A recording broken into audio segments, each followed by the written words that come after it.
so many of us that she cut ties with the royal family, yet she keeps using this royal title as she sells jams. This morning, Harry and Meghan stepping out together in London for the first time since announcing their very public split from the royal family. Harry and Meghan, they're at it again. Another faux royal tour. Really?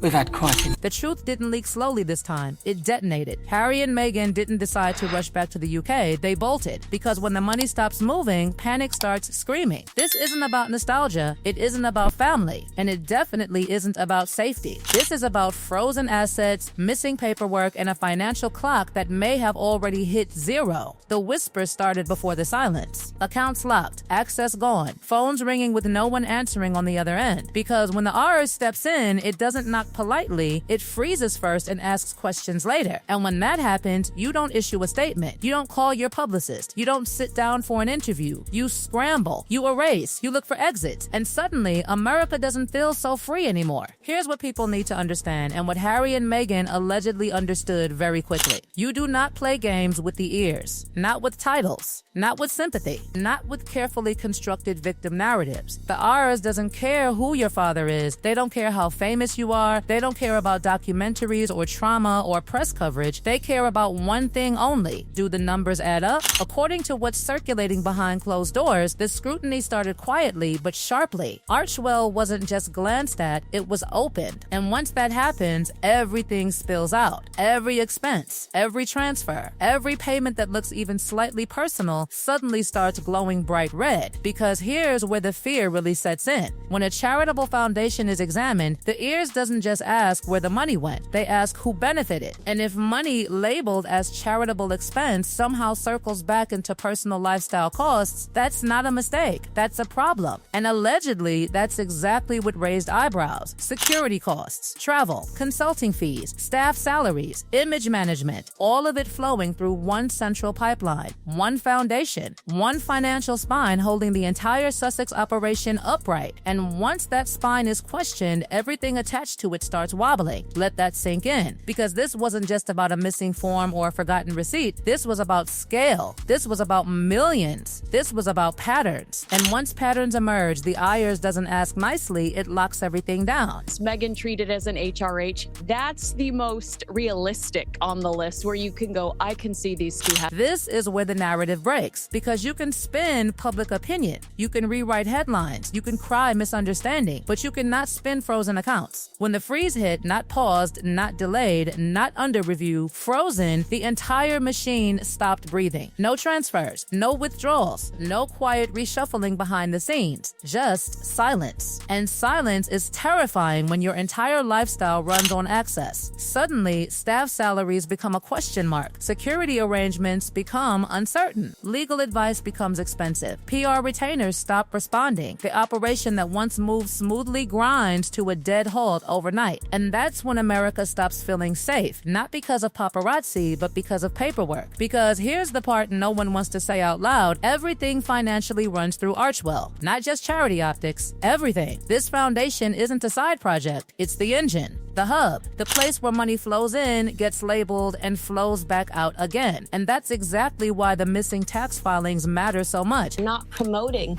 that charity. They're typically complaining about what's going on in their lives or what happened 4 years ago. As a tax-exempt organization, Archwell is legally required to provide its filings when requested. That's not optional. That's the deal. Transparency in exchange for benefits. And when multiple formal requests were made, nothing came back. No documents, no filings, no clarification. Even more telling, the IRS database itself didn't publish the returns, and that only happens for one reason: they weren't approved. Which means someone looked at those numbers and didn't like what they saw. And when paperwork doesn't clear, the conversation stops being about optics and starts being about consequences. Think about what that means when everything flows through one foundation. If the foundation stalls, everything stalls. Donors start pulling back. Partners start distancing themselves. Institutions stop protecting individuals and start protecting themselves. And that's when the spotlight widens. Because while Archwell was being questioned, something else started bubbling up quietly. Invictus. Massive massive donations, massive visibility, massive money. And suddenly, people started asking questions that made everyone uncomfortable. £26 million. That's what Birmingham received for hosting the games. $26 million while the city itself was financially collapsing. Services cut, budgets shredded, and yet this enormous sum flowed in. Where did it go? Because here's the brutal irony. The veterans, the very people Invictus exists for, are still underfunded, still struggling, still waiting for support. And when massive sums move through connected organizations while the beneficiaries see little change, people start following the trail. And once one foundation is under scrutiny, everything in its orbit gets dragged into the light. This isn't coincidence. This is connection. And when donors, governments, and the public all start demanding answers at the same time, silence stops being neutral. Silence becomes dangerous. Because here's what allegedly happened next, the part that explains everything we're seeing now. The assets were frozen completely. No access, no movement, no lifeline. When that happens, panic isn't emotional, it's logistical. How do you pay staff? How do you maintain security? How do you keep lawyers talking? How do you keep the image alive when the machine running it is unplugged? You don't. And that's why the response hasn't been calm. It's been reactive, desperate, chaotic. Because when you have clean records, you show them. You don't run. You don't pivot. You don't suddenly scream about danger. You say, here's the paperwork. But when paperwork is the problem, exposure is terrifying. And that's when the safety narrative comes roaring back. Out of nowhere, security becomes urgent again. Protection becomes the headline. Leaving becomes necessary. America suddenly becomes too dangerous. And the timing? Impossible to ignore. This isn't about photographers. This isn't about threats. This is about jurisdiction. Because in America, titles don't matter. In America, frozen accounts stay frozen. In America, the ears doesn't bend. And that's why the UK suddenly looks convenient, not emotional, strategic. Harry understands that landscape. He grew up inside it. He knows the rules, the people, the corridors of power. And when pressure mounts, when scrutiny gets too hot, when access disappears, you go where you understand the system best. This isn't reconciliation. This isn't healing. This is repositioning. And when the financial structure collapses in one place, you don't stand there waiting to be questioned. You move. You frame it. You protect yourself. Because once the money stops moving, the story changes. And right now, the story is only getting louder. The dangerous thing about believing you're untouchable is that reality doesn't announce when it's done playing along.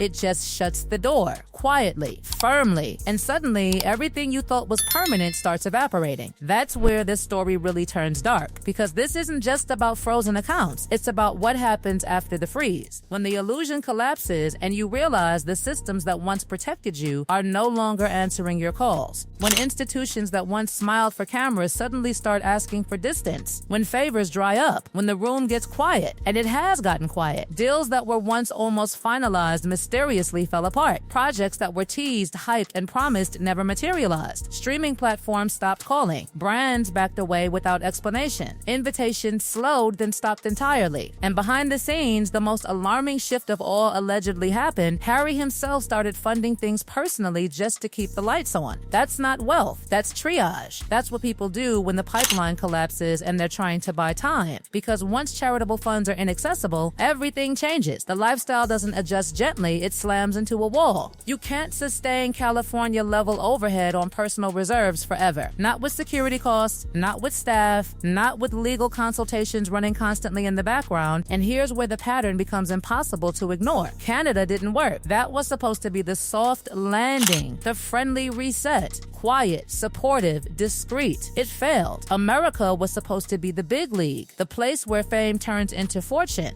That didn't just stall, it turned hostile. Questions replaced applause, forms replaced flattery. And now, Britain is back in the picture. But not as a homecoming, as a fallback. Because when every door you walk through ends with someone asking where the money went, you stop chasing opportunity and start chasing familiarity. You go somewhere you know the rules, somewhere you know who to call, somewhere you understand how power really works, not the version sold to outsiders. This is what people misunderstand. Power doesn't disappear all at once. It erodes slowly through denials that sound polite, through unanswered emails, through meetings that get postponed indefinitely, through banks that suddenly require more documentation than before, and through silence. Silence from donors, silence from partners, silence from institutions that once bent over backwards. And silence is brutal because it tells you exactly where you stand. The public sentiment has shifted too, and that's critical. This isn't just criticism criticism anymore, it's fatigue. People stopped believing. The story stopped landing. Sympathy ran out. And once public trust evaporates, it takes funding with it. Because here's the harsh truth, image can carry you only as long as money follows belief. When belief collapses, the money leaves first. But choices don't disappear overnight. Options do. Numbers demand answers. Paperwork doesn't forget. And silence doesn't solve anything. That's why this moment matters. Because everything that once held this operation together, money, belief, access, goodwill, is under pressure at the same time. That rarely ends cleanly. When image was the currency, spending was easy. When sympathy flowed, doors opened. But currencies crash. And when they do, reality takes over. Reality doesn't care about storytelling. Reality doesn't care about interviews. Reality cares about balance sheets. And balance sheets don't lie. Right now, we're watching a shift from performance to exposure, from control to consequence, from narrative to numbers. And once that transition begins, there's no rewinding it. This isn't the end of the story. This is the moment before resolution, when everything feels unstable, when exits are being tested, when positioning becomes frantic, because something has to give. Frozen assets don't thaw quietly. Missing filings don't disappear. And scrutiny doesn't lose interest once it starts.